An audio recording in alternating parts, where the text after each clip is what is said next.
Hello students, पिछली class जब खत्म हुई थी तो मैंने आपको एक सवाल दिया था घर से करने के लिए, तो हम उसी से शुरू करेंगे बिल्कुल आज, है ना।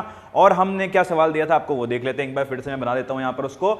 मैंने बोला था कि अगर ये चकती है या वलय है या कुछ भी है हमारे पास, चकती या वलय, ठीक है, और मुझे क्या चाहिए था, एक चार्ज अगर इसके अक्ष पे रखा है, इसके केंद्र से निकलने वाले एक अक्ष पर एक चार्ज रखा है, एक आवेश रखा है हमने Q, ठीक है, इस तरह से हमने एक आवेश रखा है यहाँ पर Q, ठीक है, चलो बहुत अच्छी बात है। अच्छा भाई, हाँ Q है, तो इस Q की वजह से कितना फ्लक्स इसके अंदर से निकलेगा, इस चकती या वलय जो भी मान सकते हो आप, हम दोनों में से कुछ भी क्यों मान सकते हैं इसके अंदर, क्योंकि फ्लक्स तो निकलने वाला है ना, फ्लक्स तो इसके बीच में से भी निकल सकता है, हमें तो ये पता करना है कितना निकलना है, हमें इससे मतलब नहीं है कि वो चकती है या वलय है, कुछ दोनों में से कुछ भी चीज हो सकती है, इसमें कोई टेंशन वाली बात नहीं है अपने पास। ठीक, हमें क्या पता करना है, हमें ये पता करना है कितना फ्लक्स इसके अंदर से निकल रहा है, और हमें ये निकलना पता करना है, तो हम क्या करते हैं, हम मान लेते हैं कि ये जो बिल्कुल एज से इसकी बिल्कुल जो कोना है ना इस चकती का, यहां से ये एंगल बना रहा है अल्फा। ये कितना एंगल बना रहा है, अल्फा एंगल भाई बना रहा है, ये हमने मान लिया। चलो अच्छी बात है, अगर अल्फा एंगल बना रहा है तो अब निकालें कैसे, लेकिन करें क्या इसके अंदर, इसको निकालें कैसे, तो क्या करते हैं हम बोलते हैं कि यहां से इस चकती में आर दूरी पर, इतनी आर दूरी पर मैं मान लेता हूं कि एक रिंग बनी है, एक वलय का मैंने एलिमेंट लिया है, एक छोटा सा मैंने वलय बना लिया है, ठीक है। और मुझे अब इसके ऊपर चर्चा करनी है कि इस वलय में क्या होने वाला है। आप समझ रहे हो ना किस प्रकार से डायग्राम बना है, किस प्रकार से डायग्राम बना है। अगर ऐसा मैं बनाऊं इसको, यहां पर ये चकती है, ठीक है, गोल चकती है, और इससे आर दूरी पर, इसके केंद्र से आर दूरी पर मैंने एक dr मोटाई का एक वलय मान लिया है, dr मोटाई का एक वलय मान लिया है, जो कि इस प्रकार से है। ठीक है भाई, ये वलय है हमारे पास, कितनी मोटाई है इसकी मोटाई है dr। कितनी मोटाई है इसकी, मोटाई है dr, और कितनी दूरी पर है केंद्र से, r दूरी पर है केंद्र से। तो इसको यहां से दिखाता हूं, तो ये r दूरी होगी, उसकी थिकनेस कितनी होगी, मोटाई कितनी होगी, dr। चलो ये चीज आपको समझ में आई होगी। अगर मैं बात करता हूं कि इस छोटे से वलय के, इस छोटा सा जो वलय है मेरे पास, इसका जो क्षेत्रफल होगा वो कितना होगा, इस छोटे से वलय का क्षेत्रफल निकालना, तो छोटा सा क्षेत्रफल निकलेगा इसका, ठीक है। ये जो छोटा सा क्षेत्रफल निकलेगा वो किसके बराबर होगा, ये होगा 2 पाई r dr। ये कैसे आया है, इसकी चर्चा हम पहले कर चुके हैं, पहले के लेक्चर्स में हम कर चुके हैं। आपको बस इतना लिखना है कि इसका छोटा सा वलय, इस छोटे से वलय का जो छोटा सा क्षेत्रफल आएगा वो 2 पाई r dr के बराबर आएगा। अच्छी बात है, चलो। अच्छा, अब इसको इस एंगल से देखो, यहां से देखो इसको। मैं मानता हूं कि जो मैंने ये मानी है ना, जो मैंने वलय मानी है, इसको मैंने थीटा पे जाके डी थीटा की मानी है, थीटा पे जाके डी थीटा की मानी है। तो अगर मैं यहां से क्या लिख सकता हूं, ये थीटा पे जाके मैंने डी थीटा की मैंने एक वलय को माना है, तो क्या लिखूंगा मैं यहां से, कैसे लिखूंगा, ये थीटा पे जाके ये जो छोटा सा एंगल बना है ये क्या है, डी थीटा है। चलो भाई बहुत अच्छी बात है, बहुत बढ़िया है। अच्छा, ये थीटा हमें मिल गया, ये जो है वो आर है, ये आर है,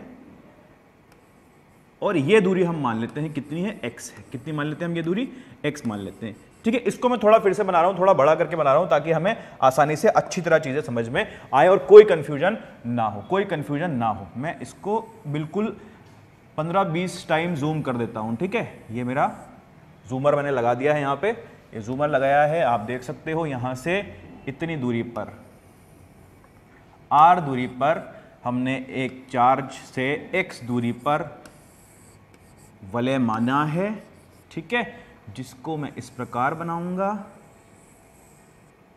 और उसकी मोटाई मैं ले लूंगा dr। कितनी मोटाई ले लूंगा, dr, ठीक है। चलो, और थीटा पे जाके हमने कितना लिया है, डी थीटा लिया है। थीटा पे जाके कितना लिया हमने, डी थीटा लिया है। तो ये एंगल कितना हो जाएगा, थीटा, और यहां पे जाके हमने कितने का एलिमेंट लिया है, डी थीटा का एलिमेंट हमने माना है, ठीक है। चलो अच्छी बात है। ऊपर वाला तो मैंने बना ही दिया था कि वो अल्फा था एंगल, उसको हम बाद में इस्तेमाल कर लेंगे। अच्छा, यहां से अगर आप देखते हो तो क्या लिख सकते हो आप, टेन थीटा जो है ना वो r बटे एक्स के बराबर आएगा। टेन थीटा जो है वो r बटे एक्स के बराबर आएगा, या r जो है वो x टेन थीटा के बराबर होगा, r जो है वो x टेन थीटा के बराबर होगा। इसको अभी रख लो अपनी जेब में, इसको हम बाद में निकाल के काम में लेंगे, ठीक है। चलो अच्छी बात है। अब देखो, अब क्या कर सकते हैं हम इसके अंदर, अब हम ये बोल सकते हैं कि हमें जो एरिया मिला था, हमें क्षेत्रफल मिल गया था, और हमें अब इसके ऊपर विद्युत क्षेत्र चाहिए, तभी हम फ्लक्स बता पाएंगे। क्यों, क्योंकि फ्लक्स कितना होता है, फ्लक्स होता है E डॉट डी है, E डॉट DA के बराबर होता है। अब DA तो हमें पता चल गया है और E हमें चाहिए, और हमें एक चीज और चाहिए, E और DA के बीच में कितना एंगल है, कितने एंगल कितने कोण पर वो दोनों हैं। ठीक है, अच्छा तो मैं किसको कैसे लिख सकता हूं, ये होता है EDA cos थीटा, यानी कि मुझे तीन चीजें चाहिए, E चाहिए, DA चाहिए और cos थीटा चाहिए। भाई देखो E कैसे मिलेगा, DA कैसे मिलेगा और cos थीटा कैसे मिलेगा।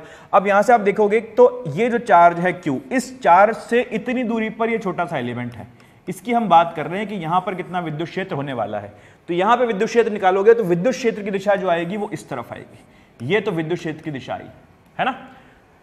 और एरिया जो होगा, इसका जो एरिया होगा, छोटा सा जो मैंने यहां पर ये पार्ट लिया है, छोटा सा ये चकत्ता जो मैंने लिया है, यहां पर इसका एरिया इस तरफ आएगा। ठीक है, इसके बिल्कुल लंबवत होगा ना, तो एरिया इधर आएगा और विद्युत क्षेत्र की दिशा आ रही है कुछ इस तरफ, और इन दोनों के बीच में एंगल जो है वो कितना होगा, एंगल होगा इनके बीच में थीटा, क्योंकि ये थीटा पर है तो इन दोनों के बीच में भी एंगल थीटा होगा। चलो ये बात भी समझ में आई। अब हमें क्या क्या मिल गया, हमें E मिल गया, हमें A मिल गया, ये इसको A लिखेंगे, हम DA लिखेंगे।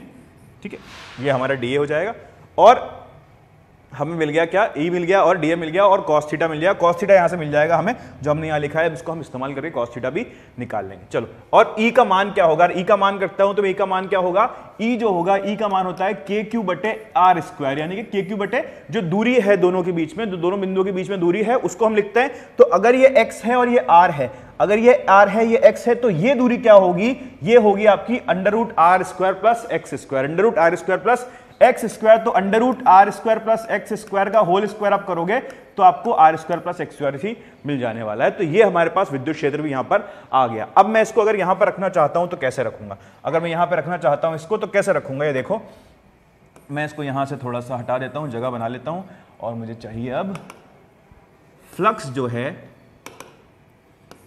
जो है वो इंटीग्रेशन KQ बटे R square plus x square. ये तो मैंने E का मान रखा है ना, अब मुझे DA का मान रखना है, तो वो कितना था, आया था पिछली स्लाइड में 2πr dr के बराबर आया था, और अब मुझे cos थीटा का मान रखना है। तो cos थीटा का मान रखने के लिए देखो यहां पर वापस यहां पर आ जाओ, इसमें देखोगे तो cos थीटा किसके बराबर होगा, cos थीटा होता है आधार बटे कर्ण के बराबर। तो आधार क्या है यहाँ पे x, और कर्ण क्या है, under root R square plus x square. ये लंबाई कितनी हो जाएगी, दूरी कितनी हो जाएगी, root R square plus x square. ठीक है, इसमें कोई बड़ी बात नहीं है, कोई खास बात इसके अंदर नहीं है, बचपन से आप पढ़ते हुए आ रहे हो त्रिभुज में। तो ये x है और ये root R square plus x square है।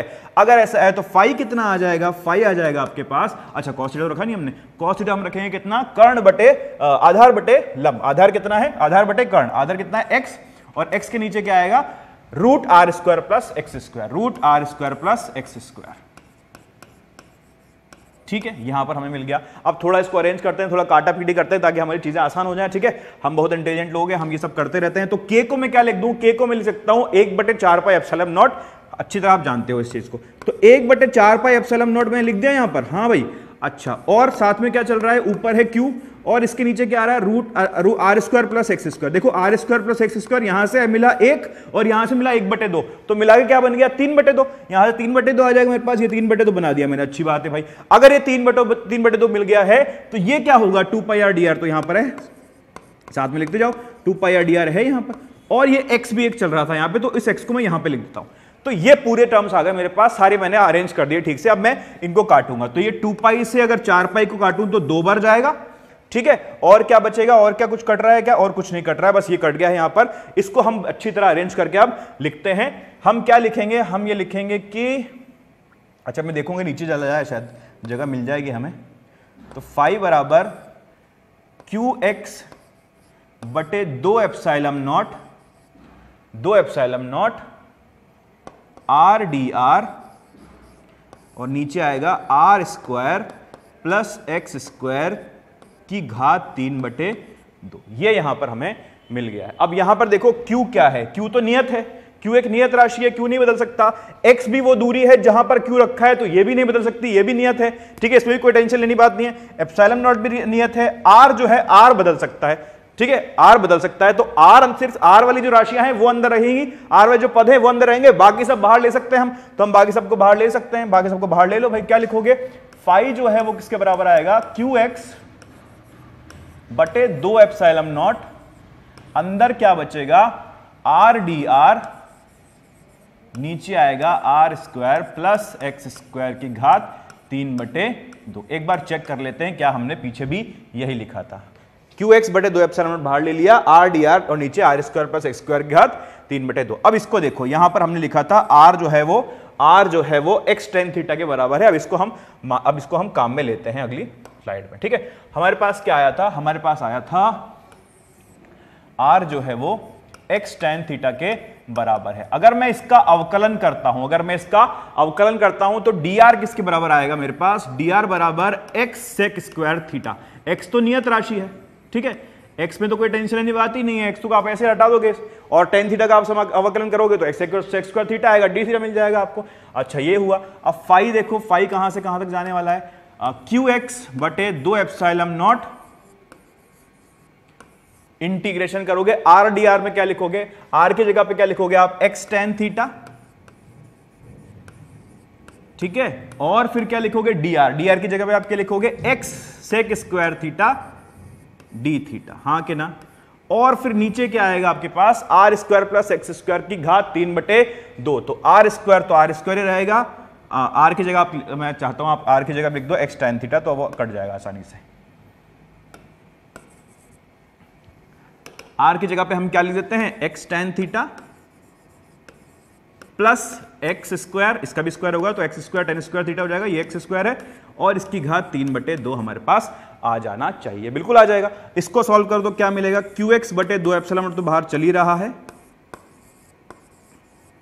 यहां से आप देखोगे तो x² tan theta sec² theta d theta.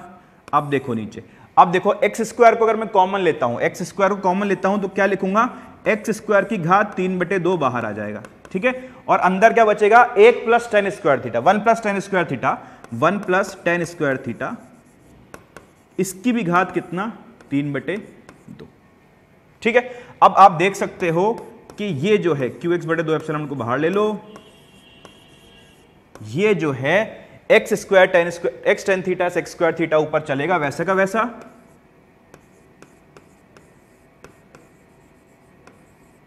और नीचे क्या बनेगा मेरे पास? यहां से बनेगा x³ और यहां से बनेगा 1 + tan² थीटा यानी कि sec² थीटा, और sec² थीटा की घात 3/2 क्या देगा? sec³ theta. ठीक है, यहां तक लग रहा है कि बहुत सारे टर्म्स आ गए हैं, बहुत सारे इसके अंदर चीजें आ गई हैं, बहुत मुश्किल होने वाला है हमारे लिए, लेकिन हम इसके अंदर इसको हम काटेंगे पीटेंगे। तो ये देखो आप, यहां से x² था, गलती से मैंने लिख दिया, ये x², ये x और ये मिलके क्या हो गया? x³ कट गया, ठीक है, कट गया, यहां से कट गया है। तो हम क्या बोल सकते हैं? हम बोल सकते हैं कि यहां से पहले इसको हटा दो लाइन को, और हमें पेन दो, तो हम लिखेंगे यहां पर, ठीक है, ये कट गया, यहां से मैंने काट दिया है इसको, और मुझे अब क्या मिलेगा? फाई बराबर QX/2 एप्सिलॉन नॉट, अंदर क्या बच रहा है? अच्छा x तो चला ही गया, x नहीं आएगा यहां पर, x नहीं आएगा, बिल्कुल नहीं आएगा x, ठीक है, Q/2 एप्सिलॉन नॉट बाहर की तरफ, अंदर क्या बचा है? देखो sec² थीटा है, sec³ थीटा है, तो ये तो एक तो चला जाएगा, बचेगा tan थीटा/sec थीटा। अब tan थीटा/sec थीटा क्या बचेगा? tan थीटा को आप लिखोगे sin थीटा/cos थीटा, और sec थीटा को लिखोगे 1/cos थीटा। तो जो cos थीटा वाले जो पद हैं वो भी कट जाएंगे, सिर्फ यहां पे अंदर क्या बचने वाला है? sin theta d theta. क्या बचने वाला है? sin थीटा d थीटा, ठीक है। ये तो बहुत अच्छी बात हो गई, सिर्फ एक ही पद बचा, और ये वो भी इतना आसान कि इसका इंटीग्रेशन हमें, समाकलन हमें अच्छे से आता है। तो हमारे पास क्या बचा है? हम अगले में लिख लेते हैं, फाई बराबर Q/2 epsilon not sin theta d theta. अब ये कहां से कहां तक होगा? थीटा की जो लिमिट है, थीटा की जो सीमा है, वो कहां से कहां तक जाएगी? हम अपने डायग्राम में देखते हैं। इस वाले में ये थीटा हमने शुरू किया था यहां से, और ये जब तक अल्फा तक जाएगा, जब ये अल्फा तक जाएगा तब ये पूरी चक्ति को कवर कर लेगा, जब ये अल्फा तक जाएगा तब ये पूरी चक्ति को कवर कर लेगा, और हम भी यही चाहते हैं कि पूरी चक्ति को कवर कर ले। तो अल्फा थीटा 0 से अल्फा तक जाना चाहिए, तो हम उसको पहुंचा देते हैं वहां तक। चलो, कहां से कहां तक? 0 से अल्फा तक जाना चाहिए। तो फाई जो है वो Q/2 एप्सिलॉन नॉट, इसका समाकलन माइनस cos थीटा, कहां से कहां तक? 0 से अल्फा। तो फाई बराबर Q/2 epsilon not 1 minus cos alpha, ठीक है। ये आ गया है आपके पास एक